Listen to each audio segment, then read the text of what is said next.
പ്രിയമുള്ള സഹോദരിമാരെ, ഏവർക്കും ദൈവാനുഗ്രഹം എപ്പോഴും ഉണ്ടായിരിക്കട്ടെ. ബിസ്മില്ലാഹിർ റഹ്മാനിർ റഹീം. ഇന്നല്ലദീന കഫറൂ യുൻഫിഖൂന അംവാലഹും. തീർച്ചയായും സത്യനിഷേധികൾ തങ്ങളുടെ സ്വത്തുക്കൾ ചെലവഴിക്കുന്നത് അള്ളാഹുവിൻ്റെ മാർഗത്തിൽ നിന്ന് ജനങ്ങളെ പിന്തിരിപ്പിക്കുവാൻ വേണ്ടിയത്രേ. അവർ അത് ചെലവഴിക്കും, പിന്നീട് അതവർക്ക് ഖേദത്തിന് കാരണമായി തീരും. അനന്തരം അവർ കീഴടക്കപ്പെടുകയും ചെയ്യും. സത്യനിഷേധികൾ നരകത്തിലേക്ക് വിളിച്ചു കൂട്ടപ്പെടുന്നതാണ്. അപ്പോൾ സത്യനിഷേധികൾ അവരുടെ സ്വത്തുക്കൾ ചെലവഴിക്കുന്നത് അള്ളാഹുവിൻ്റെ മാർഗത്തിൽ ജനങ്ങളെ പിന്തിരിപ്പിക്കാൻ വേണ്ടിയാണ് അവർ സ്വത്തുക്കൾ ചെലവഴിക്കുക. സത്യനിഷേധികൾ എന്ന് പറയുമ്പോൾ നമ്മളെപ്പോഴും നമ്മുടെ മുന്നിലേക്ക് വരേണ്ട നിരീശ്വരവാദികളെയാണ്. അല്ലാണ്ട് BJP-ക്കാരെയോ RSSകാരെയോ സംഘികളെയോ ക്രിസ്ത്യാനികളെയോ ഒന്നും സത്യനിഷേധികളായിട്ട് നമ്മൾ കാണരുത്. അധികം ഇസ്ലാമിനെ പറ്റി പഠിച്ചിട്ട് വിമർശിക്കുന്നവരാണ് യഥാർത്ഥ സത്യ നിഷേധികൾ. ഇപ്പോൾ ഒരു ക്രിസ്ത്യൻ വ്യക്തി, അദ്ദേഹം ക്രൈസ്തവ മതത്തിൽ മാത്രം നല്ല പ്രാവീണ്യമുണ്ട്, ഇസ്ലാമിനെ വിമർശിക്കുകയാണ്. കൂടാതെ അദ്ദേഹം പഠിച്ചിട്ടില്ല. അവരുടെ മതത്തിൽപ്പെട്ട ചില പുരോഹിതന്മാർ ഇസ്ലാമിനെ പറ്റി മോശമായി റീന അലക്സൊക്കെ ഇസ്ലാമിനെ പറ്റി മോശമായി പറയുന്നുണ്ട്. പല പ്രവാചകനെ പറ്റി പല തെറിയുമൊക്കെ ആക്ഷേപിക്കപ്പെട്ടവർ പറയുന്നുണ്ട്. അവർ കുറേയൊക്കെ ഇസ്ലാമിനെ പറ്റി പഠിച്ചതാണ്. ഇസ്ലാമിനെ പഠിച്ചിട്ടും ഇസ്ലാമിനെ വിമർശിക്കുന്നവരാണ് സത്യനിഷേധികൾ. അതിൽ മഹാഭൂരിപക്ഷമുള്ള നിരീശ്വരവാദികളാണ് ഈ അത്തീസ്റ്റുകൾ, യുക്തിവാദികൾ എന്ന് പറയുന്നത്. യുക്തിവാദികൾ ഞാൻ പൊതുവെ വിളിക്കാറില്ല, കാരണം യുക്തിവാദിച്ച യുക്തിയുള്ളവനാണ്. അപ്പോൾ യുക്തി ശരിക്കും അവർ അയുക്തിവാദികൾ, യുക്തിയില്ല അവർക്ക്.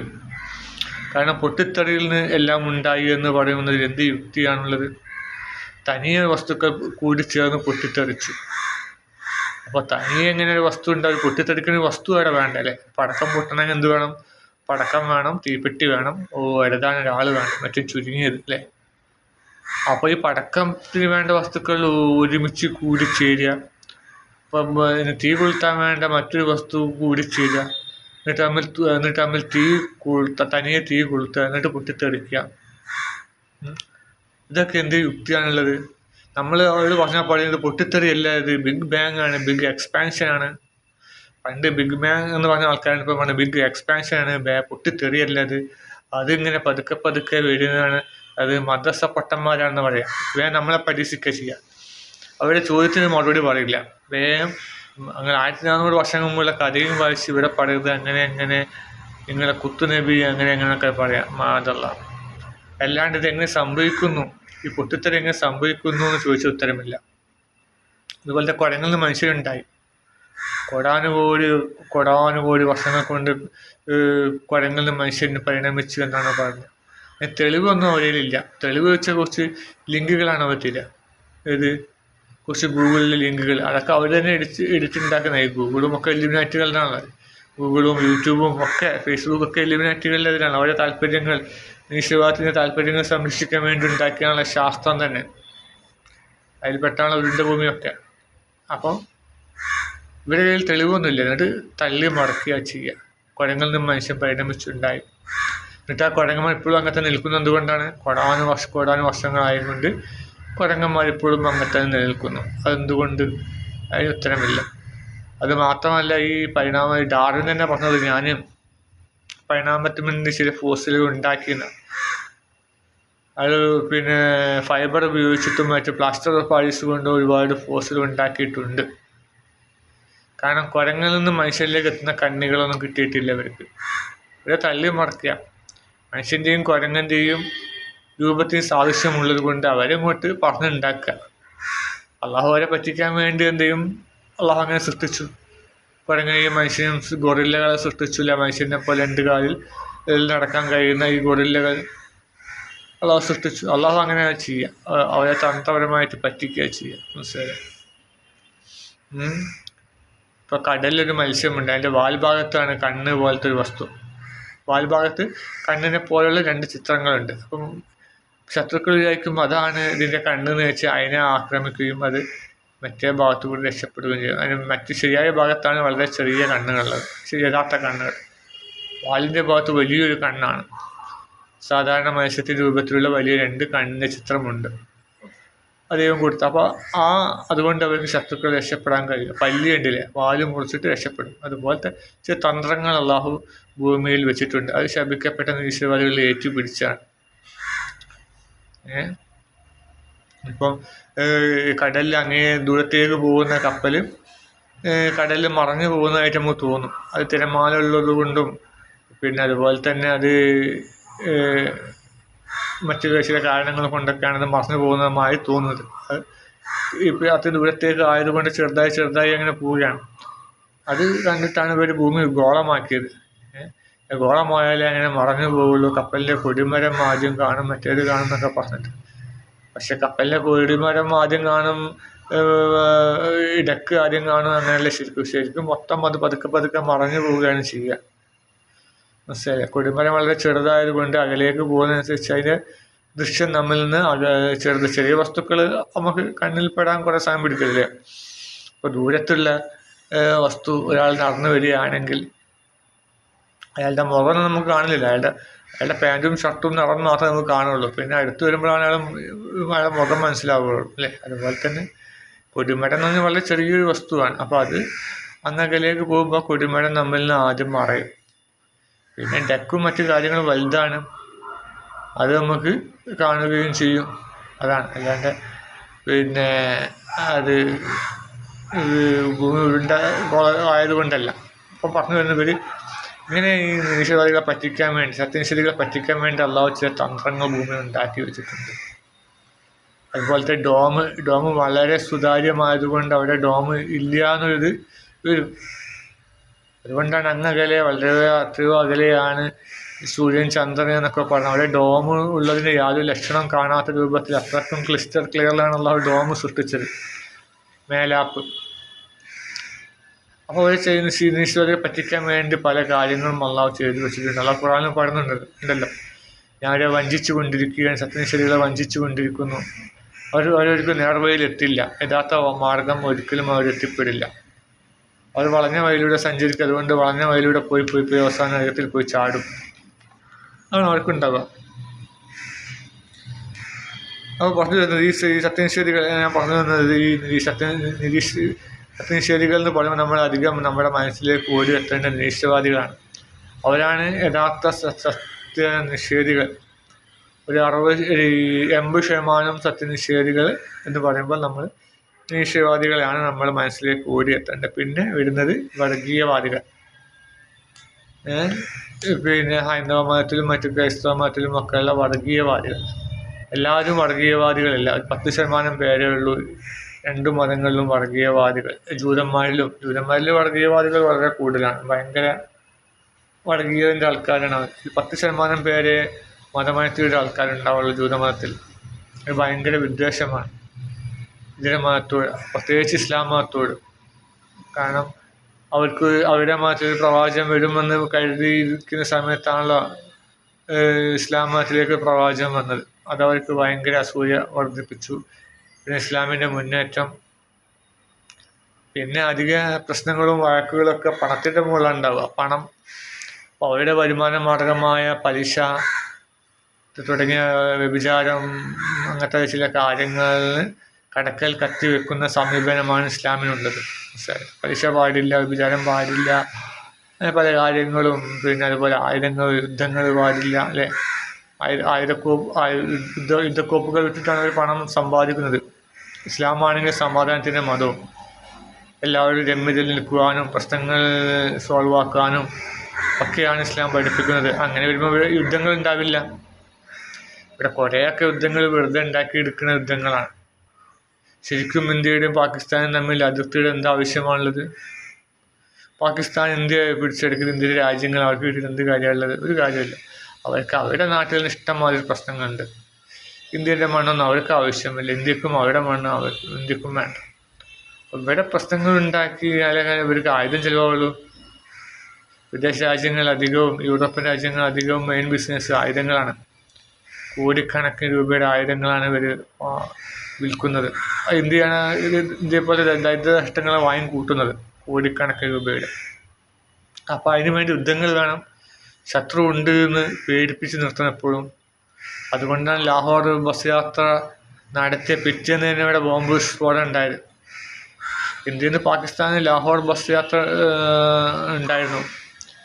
അത് രാജീവ് ഗാന്ധിയുടെ കാലത്തോ നരസിംഹറാവുവിൻ്റെ കാലത്തോ ആരും തോന്നുന്നു, ഓർമ്മയില്ല. അതിന് പിറ്റേന്ന് തന്നെ ഒരു ബോംബ് പൊട്ടിച്ചു. അതെന്താണ്? ഇന്ത്യയും പാകിസ്ഥാനും നന്നാവാൻ പാടില്ല. അപ്പം ഇല്ലുമിനാറ്റികൾ ഇവിടെ കൊണ്ടുവന്ന് ബോംബ് പൊട്ടിച്ചു. അവരുടെ ആൾക്കാരൊക്കെ ഇവിടെ എല്ലായിടത്തും ഉണ്ട്. പിന്നെ ആ ബസ് യാത്ര അവിടെ നിന്നു. കാരണം ഈ രാജ്യങ്ങൾ തമ്മിൽ ഒരിക്കലും രമ്യയിൽ നിൽക്കാൻ പറ്റും. രമ്യയിൽ നിന്ന് കഴിഞ്ഞാൽ ആയുധങ്ങൾ ചിലവാവില്ല. അപ്പോൾ എപ്പോഴും ശത്രുക്കളായിക്കൊണ്ട് നിലനിർത്തണം. അതിനു വേണ്ടിയാണ് ഒരു പ്രശ്നങ്ങൾ ഉണ്ടാക്കുന്നത്. അതുപോലെ ശ്രീലങ്കൻ തമിഴ് പുലി വന്നിട്ട് രാജീവ് ഗാന്ധിയെ കൊന്നല്ലോ. അപ്പോൾ ഇന്ത്യയും ശ്രീലങ്കയും തമ്മിൽ പ്രശ്നം ഉണ്ടാക്കണം. അതിനു വേണ്ടിയാണ് അങ്ങനെ ചെയ്തത്. അതിന് ശ്രീലങ്കൻ തമിഴ് പുലിയിലേക്ക് പണം കൊടുത്തിട്ട് ചെയ്യിച്ചാണ്. അതുകൊണ്ട് ആ തനു എന്ന വ്യക്തി രാജീവ് ഗാന്ധിയെ കൊന്ന് ഉടനെ തന്നെ അതിൻ്റെ അപ്പുറത്ത് തന്നെ വേറൊരു വ്യക്തി നിന്നിരുന്നു. തനു കൊല്ലപ്പെട്ടിട്ടില്ലെങ്കിൽ കൊല്ലാൻ വേണ്ടിയിട്ട് ഇയാൾ വേറൊരു വ്യക്തി റിവോൾവറുമായിട്ട് അവിടെ നിന്നിരുന്നു. അപ്പോൾ ഇല്ലുമിനാറ്റികൾ ചെയ്തു കൂട്ടിയതാണ് രാജീവ് ഗാന്ധി കൊലപാതകം. രാജീവ് ഗാന്ധി ഇല്ലുമിനാറ്റികൾക്ക് എതിരായിട്ട് പ്രവർത്തിച്ചിട്ടുണ്ടാവും. ആദ്യമൊക്കെ ഇല്ലുമിനാറ്റികൾക്ക് അനുകൂലമായി നിൽക്കുകയും പിന്നെ അവർക്ക് എതിരായി പ്രവർത്തിച്ചപ്പോഴായിരിക്കും കൊന്നുണ്ടാവും. ഇന്ദിരാഗാന്ധി അങ്ങനെ തന്നെയായിരുന്നു. ഇന്ദിരാഗാന്ധിയോട് ജനസംഖ്യാ നിയന്ത്രണം നടത്താൻ പറഞ്ഞു. അവർ ഒരു തവണ നടത്തി. അതിൻ്റെ പേരിൽ അവർക്ക് ഒരുപാട് പഴി കേട്ടു. പിന്നെ രണ്ടാമതും അധികാരത്തിൽ വന്നപ്പോൾ അവരെന്ത് ചെയ്തു? ജനസംഖ്യാ നിയന്ത്രണത്തിൽ നിന്ന് പിന്നോട്ട് മാറി. അത് ഇല്ലുമിനാറ്റികൾ ചൂടിപ്പിച്ചു. അക്കാരണം കൊണ്ടാണ് അവർ കൊന്നൊടുക്കിയത്. അപ്പോൾ അതാണ് അവരുടെ നയങ്ങൾക്കെതിരായി പ്രവർത്തിച്ചു കഴിഞ്ഞ ഉടനെ അവർ കൊല്ലും. അപ്പോൾ ഞാൻ പറഞ്ഞു തന്നെ സാമ്പത്തികത്തിന് വെല്ലുവിളിയായി നിൽക്കുന്നവരെ ഭയങ്കര ശത്രുതയായിരിക്കും അല്ലേ. ഒരു ടെക്സ്റ്റൈൽസ് പീഡിയക്കാരന് എപ്പോഴും അസൂയ ആരോടായിരിക്കും? തൻ്റെ എതിർഭാഗത്ത് കച്ചവടം ചെയ്യുന്ന മറ്റൊരു ടെക്സ്റ്റൈൽ പീഡിയക്കാരനായിരിക്കും. അതുപോലെ ഭിക്ഷക്കാരന് അസൂയ, ഒരു ടെക്സ്റ്റൈൽ പീഡിയൻ്റെ മുമ്പിൽ ഭിക്ഷ അയച്ചു കൊണ്ടിരിക്കുന്ന വ്യക്തിക്ക് അസൂയ ആരോടായിരിക്കും? തന്നെക്കാൾ കൂടുതൽ ഭിക്ഷ വാങ്ങുന്ന മറ്റൊരു ഭിക്ഷക്കാരനോടായിരിക്കും അസൂയ. അതുപോലെ തന്നെ തങ്ങളുടെ സാമ്പത്തിക സ്രോതസ്സുകൾക്ക് തുരങ്കം വെക്കുന്ന പ്രസ്ഥാനത്തോട് ഭയങ്കര വിദ്വേഷം അവർക്ക് ഉണ്ടാവും. അതാണ് ജൂതന്മാർക്ക് ഇസ്ലാമിനോട് വിദ്വേഷം വരാൻ കാരണം. ഫോൺ വ്യവസായം, പലിശ, ഇതൊക്കെ ഇസ്ലാമിനെതിരാണ്. അപ്പം ഇസ്ലാമിനെ ഇല്ലായ്മ ചെയ്യണം. അതിന് ഇവർ ആളും മർത്തവും പണവും ഒക്കെ കൊടുത്തിട്ട് ഇവർ കൂലിക്ക് ആളെ വിട്ട് ഇസ്ലാമിനെ തെറി വിളിക്കാൻ വേണ്ടി സോഷ്യൽ മീഡിയയിൽ ഇഷ്ടംമാതിരിയുണ്ട്. അതിലധികം നിറവേറ്റുന്നത് ഓരോ സോഷ്യൽ മീഡിയ പോസ്റ്റിൻ്റെ ഉടമസ്ഥനെ പരിശോധിച്ച് ചെല്ലുമ്പോൾ നമ്മൾ എത്തിപ്പെടുക നിരീശ്വരവാദികളിലേക്കും. അധികം നിരീശ്വരവാദികളാണ് ഇസ്ലാമിനെതിരെ വളരെ മോശപ്പെട്ട കാർട്ടൂണുകളൊക്കെ ചെയ്യുന്നത്. പക്ഷേ RSS സംഘികൾ അങ്ങനെ ചെയ്യുന്നില്ല. കാരണം അവർക്ക് ധാർമ്മിക ബോധമുണ്ട്. ഇപ്പോൾ BJPക്കാർ എത്രയൊക്കെ കുത്തിച്ചെലുത്തിയാലും ഇസ്ലാമിനെതിരെ തെറി വിളിക്കണമെന്ന് പറഞ്ഞാൽ അവരുടെ മനസ്സിൻ്റെ ഉള്ളിലുള്ള ധാർമ്മിക ബോധമുണ്ട്. കാരണം അവർ രാമായണം മഹാഭാരതമൊക്കെ വായിക്കുന്ന ആൾക്കാരാണ്. അവർക്ക് അവരുടെ മനസ്സിൽ ധർമ്മമേ വിജയിക്കൂ എന്നുള്ള കാര്യങ്ങളൊക്കെ ഉണ്ട്. നമ്മുടെ നോട്ടുകളിലൊക്കെ സത്യമേവ ജയതേന്ന് വരാൻ കാരണം എന്താണ്? കാലങ്ങളായി ഹൈന്ദവ പാരമ്പര്യം അല്ലെങ്കിൽ ഹൈന്ദവ മതദർശനങ്ങൾ പിന്തുടരുന്നവർ മഹാഭൂരിപക്ഷമാണ് ഇന്ത്യയിലുള്ളത്. അതുകൊണ്ടാണ് നോട്ടിൽ സത്യമേവ ജയതേ എന്നുള്ളത്, സത്യമേ വിജയിക്കുള്ളൂ. ഇപ്പോഴുള്ള നോട്ടുകളിലൊക്കെ പതുക്കെ അത് ഒഴിവാക്കുന്നുണ്ട്. നാണയങ്ങളിലൊക്കെ അത് ഒഴിവാക്കിയിട്ടുണ്ട്. ആദ്യം വളരെ ചെറുതാക്കി എഴുതി, പിന്നെ ഇപ്പോൾ അത് ഇല്ലാതായി. ഇപ്പോൾ നോട്ടുകളിലും ആ വാക്കുകൾ ഇല്ല. ഗാന്ധിജിയുടെ ചിത്രം ഒഴിവാക്കിയപ്പോൾ കന്നഡ മാത്രമാക്കി. ഇനി കന്നഡയും ഒഴിവാക്കും. ശപിക്കപ്പെട്ട നിരീശ്വരവാദിയായ മോദിയാണല്ലോ ഭരിക്കുന്നത്. മോദിക്ക് നിരീശ്വരവാദിയുടെ ആളാണ്, ഇല്ലുമിനാറ്റിയുടെ ആളാണ്. അതാണ് ലോകം മുഴുവൻ ട്രെൻഡ് നടക്കുന്നതും പമ്പിച്ച ആരോഗ്യവുമൊക്കെ അവന് അതുകൊണ്ടാണ്. ഈ ആരോഗ്യമൊക്കെ നൽകുന്നത് ഇല്ലുമിനാറ്റികളാണ്. പല ഇല്ലുമിനാറ്റിയുടെ സഹായം, സാത്താനിക സഹായം ഒക്കെ അവനുണ്ട്. ശാപമുണ്ടാവട്ടെ അവന്. ഇന്ത്യയെ തമ്മിൽ ഗുജറാത്ത് കലാപം നടത്തി വഞ്ചേരി തിരിവ് നടത്തുകയും അതുപോലെ തന്നെ വയനാട്ടിലെ പിന്നെ ഉണ്ടയ്ക്ക് പ്രദേശത്തേക്ക് ഉള്ള പിന്നെ സഹായം ചോദിച്ചപ്പോൾ തരില്ല എന്ന് പറഞ്ഞ ആ ദ്രോഹിക്ക്, സാമൂഹ്യ ദ്രോഹിക്ക് തക്കതായ ശിക്ഷ അള്ളാഹു നൽകുമാറാകട്ടെ അവൻ്റെ പാർട്ടിക്കും. അപ്പം പറഞ്ഞു വരുന്നത്, സത്യനിഷേധികൾ അവരുടെ സ്വത്തുക്കൾ ചെലവഴിക്കുന്നത് അള്ളാഹുവിൻ്റെ മാർഗ്ഗത്തിൽ ജനങ്ങളെ പിന്തിരിപ്പിക്കാൻ വേണ്ടി. അപ്പം ഞാൻ പറഞ്ഞു തരുന്നത് ശരിക്കും നിരീശ്വരവാദികൾ. ഇപ്പം നിരീശ്വരവാദികൾ പിന്നെ ഒരിക്കലും ദാനധർമ്മങ്ങൾ ചെയ്യാറില്ല. ഏതെങ്കിലും ദാനധർമ്മം, ഏതെങ്കിലും സ്കൂള്, നിരീശ്വരവാദികൾ കൊടുത്ത സ്കൂളോ മറ്റു മദ്രസയോ അല്ലെങ്കിൽ ഒരു ബസ് സ്റ്റോപ്പോ ഒന്നും നമുക്ക് കാണാൻ കഴിയില്ല. കാരണം അതേസമയം സത്യവിശ്വാസികൾ ഹൈന്ദവരായിക്കോട്ടെ ക്രൈസ്തവരായിക്കോട്ടെ ഒക്കെ ഒരുപാട് ദാനധർമ്മങ്ങൾ അവരെ കീഴിലേക്ക് ഒരുപാട് യത്തീംഖാനകളും അതുപോലെ തന്നെ അനാഥാലയങ്ങളും ഒക്കെ കാണാം. ഒരുപാട് സഹായങ്ങൾ കൊടുക്കും. പക്ഷേ ഈ നിരീശ്വരവാദികൾ ഒന്നും കൊടുക്കാറില്ല. കാരണം അവർക്ക് അവരുടെ മനസ്സിൽ അങ്ങനെ വിദ്വേഷം മാത്രമാണ് അവരുടെ ഉള്ളിലുള്ളത്. മതങ്ങൾ തമ്മിൽ തെറ്റിക്കുക. അതേസമയം ഇവരെന്താ പണമില്ല, ഇവരെന്താ പറയുകയെന്ന് വെച്ചാൽ പണമില്ല, ഞങ്ങളുടെ കയ്യിൽ ഇങ്ങനെ പൂത്ത പണമില്ല എന്നാണ്. പക്ഷേ ഇവർ എസൻസ് പരിപാടി നടത്താൻ എത്ര പണമാണ്, അങ്ങനെ സ്റ്റേജും പരിപാടി കെട്ടാൻ കോടിക്കണക്കിന് രൂപയുടെ പൈസ വേണം. അതുപോലെ മാസം മാസം ഒരു പരിപാടി നടത്തുന്നുണ്ട്. എസൻസ് ആവട്ടെ മറ്റു പല പേരിലും, കോളാമ്പി എന്ന പേരിൽ പല പേരിലും ഇവർ സ്റ്റേജ് പരിപാടി മാസം മാസം നടത്തുകയും മതങ്ങളെ തമ്മിൽ ഭിന്നിപ്പിക്കുന്ന വർത്തമാനങ്ങൾ പറയുകയും ചെയ്യുന്നുണ്ട്. അപ്പോൾ അതിനൊക്കെ പൈസ ഉണ്ട്. അപ്പോൾ നല്ല കാര്യങ്ങൾ ചെയ്യാൻ അവർക്ക് പണം ഉണ്ടാവില്ല. കാരണം ഇവർക്ക് നന്മ ഇവർക്ക് ഇഷ്ടമല്ലല്ലോ, സമാധാനം പാടില്ലല്ലോ. അങ്ങനെ തെറ്റിക്കണം, അമ്മ ഭോഗം പെങ്ങൾ ഭോഗമായിട്ട് നടക്കണം, നാട് കുട്ടിച്ചോറാക്കണം, അങ്ങനത്തെ ടീമുകളാണ് നിരീശ്വരവാദികൾ. അത് പിന്നീട് അവർക്ക് ജനങ്ങളെ പിന്തിരിപ്പിക്കാൻ വേണ്ടി ജനങ്ങളെ മതങ്ങളിൽ നിന്ന് അകറ്റാൻ വേണ്ടിയിട്ടാണ് നിരീശ്വരവാദികൾ മെനക്കെട്ടുകൊണ്ടിരിക്കുന്നത്. അതവർക്ക് ഖേദത്തിന് കാരണമായി തീരും. അനന്തരം അവർ കീഴടക്കപ്പെടുകയും ചെയ്യും. സത്യനിഷേധികൾ നരകത്തിലേക്ക് വിളിച്ചു കൂട്ടപ്പെടുന്ന ഇതൊക്കെ അവർക്ക് ഖേദത്തിന് കാരണമായി തീരും. മതങ്ങൾ തമ്മിലടിപ്പിക്കാൻ വേണ്ടി ഒരുപാട് പ്രവാചകനെതിരെ വളരെ മോശം പോസ്റ്റുകളൊക്കെ സോഷ്യൽ മീഡിയയിൽ കാണാം. ചെറിയ ഉദ്ധരിച്ച ലിംഗവുമായിട്ട് ചെറിയ പെൺകുട്ടിയുടെ കൈ പിടിച്ച് നടക്കുന്ന ഒരു വ്യക്തിയുടെ ചിത്രമൊക്കെ ഇട്ടിട്ട് അതിനിടയിൽ ഇതാ മാനവരിൽ മഹോന്നതൻ എന്നൊക്കെ പറഞ്ഞിട്ട് വളരെ വികൃതപരമായ പോസ്റ്റുകൾ അവർ നിരീശ്വരവാദികൾ ഇടാറുണ്ട്. അവർക്ക് അള്ളാഹുവിൻ്റെ ശാപം ഉണ്ടാവട്ടെ. അത്തരം ശപിക്കപ്പെട്ടവർക്ക് അള്ളാഹു ഇനി ഒരിക്കലും ഒട്ടും അവസരം കൊടുക്കാതിരിക്കട്ടെ പഠിച്ചവനെ. അങ്ങനെ സത്യനിഷേധികളെ അള്ളാഹു നരകത്തിലേക്ക് വിളിച്ചു കൂട്ടപ്പോൾ ഇവിടെ സത്യനിഷേധികൾ നരകത്തിലേക്ക് നയിച്ചു കൊണ്ടിരിക്കുന്നത് അവസാനത്തെ സ്റ്റേജാണ് മുസ്ലിം. നമ്മളിങ്ങനെ അടിച്ചുകൂട്ടി ഒരു കുഴിയിലേക്ക് ഇടല്ലോ, ആ രൂപത്തിൽ എത്തിയിട്ടുണ്ട്. അങ്ങനെ സത്യനിഷേധികൾ ഒരുമിച്ച് കൂടി നിൽക്കുകയാണ്. ഒരു ഭാഗത്ത് അള്ളാഹുവിൻ്റെ യുഗപുരുഷനായ അല്ലെങ്കിൽ അള്ളാഹുവിൻ്റെ ഒരു ഇഷ്ടപ്പെട്ട വ്യക്തിയായ മഹദി ഇമാം, എന്നാൽ അദ്ദേഹത്തിൻ്റെ കഴിവിൽ ഈ സത്യനിഷേധികൾ നരകത്തിലേക്ക് തള്ളിയിടും. അള്ളാഹു സാധിപ്പിച്ച് പെരുമാറാകട്ടെ. അപ്പം ആ അവസ്ഥയിലേക്കാണ് അള്ളാഹു, ഞാൻ മുമ്പ് പറഞ്ഞല്ലോ, നമ്മളൊരു കാന്തം, ഒരു പൂയിലേക്ക് ഒരു കാന്തം ഇട്ടുകഴിഞ്ഞാൽ ആ കാന്തത്തിന് നമ്മൾ ഒരുപാട് ഇരുമ്പ് തരികൾ പറ്റിപ്പിടിക്കും. ആ ഇരുമ്പ് തരികൾ നമ്മൾ എടുത്തിട്ട് എന്ത് ചെയ്യും, ഒഴിവാക്കും, അല്ലെങ്കിൽ അത് വലിയ തീയിലിട്ടിട്ട് വലിയ ഇരുമ്പാക്കി മാറ്റും അല്ലേ. അതുപോലെ തന്നെ സത്യനിഷേധികളെ ഒരുമിച്ച് കൂട്ടുക തന്ത്രമാണ്. ഇത് താഴത്തിൽ പറയുന്ന അള്ളാഹു നല്ലതിൽ നിന്ന് ചീത്തയെ വേർതിരിക്കാനും ചീത്തയെ ഒന്നിനുമേൽ മറ്റൊന്നായി കൂമ്പാരമാക്കി നരകത്തിലിടാനും വേണ്ടി അത് അക്കൂട്ടം തന്നെയാണ് നഷ്ടം പറ്റിയത്. അങ്ങനെ എല്ലാവരും കൂടി ഒരുമിച്ച് കൂട്ടുന്ന തന്ത്രമാണ് അള്ളാഹു ചെയ്തുകൊണ്ട്. ആരൊക്കെയാണ് അള്ളാഹു ശത്രുക്കൾ, ആ ശത്രുതയിലേക്ക് മുന്നോട്ട് നയിക്കാൻ വേണ്ടിയുള്ള കാര്യങ്ങൾ അവിടെ വെക്കും അല്ലേ. നമ്മളിപ്പോൾ ഒരു ചൂണ്ടൽ മീനിന് കൊടുത്തിട്ടുണ്ടല്ലോ അല്ലേ, ഒരു ഇര ഇട്ടിട്ടാണല്ലോ മീനെ, ഇര ഉള്ളത് കൊണ്ട് അതുകൊണ്ട് കൊത്തുകയും കൊടുക്കുകയും ചെയ്യും. അതുപോലെ അള്ളാഹു സത്യനിഷേധിക്ക് വേണ്ട ഇരകൾ അള്ളാഹു ഇട്ട് കൊടുത്തിട്ടുണ്ട്. അവർ ഇസ്ലാമിൽ നിന്ന് അകന്നു പോകുമ്പോൾ തെറ്റായ വഴിയിലേക്ക് പോകും. ഒരു കോഴിക്കുഞ്ഞിനോട് കോഴിയുടെ അമ്മ പറയും ഇന്ന സ്ഥലത്ത് പോയത്, ഒറ്റയ്ക്ക് ഇരിക്കരുത്, കാക്ക പിടിച്ചുകൊണ്ടോ പരുന്ത് പിടിച്ചുകൊണ്ടുപോകും എന്നൊക്കെ പറയും. ഇത് അമ്മയെ അനുസരിക്കാതെ ഇത് തോന്നിയ സ്ഥലത്ത് പോയി കഴിഞ്ഞാൽ പരുന്ത് പിടിച്ചുകൊണ്ടുപോകും. അതുപോലെ തന്നെ ഇവർ ദൈവത്തിൽ നിന്ന് അകന്നു പോയി കഴിഞ്ഞാൽ പിന്നെ ചെകുത്താൻ അവരെ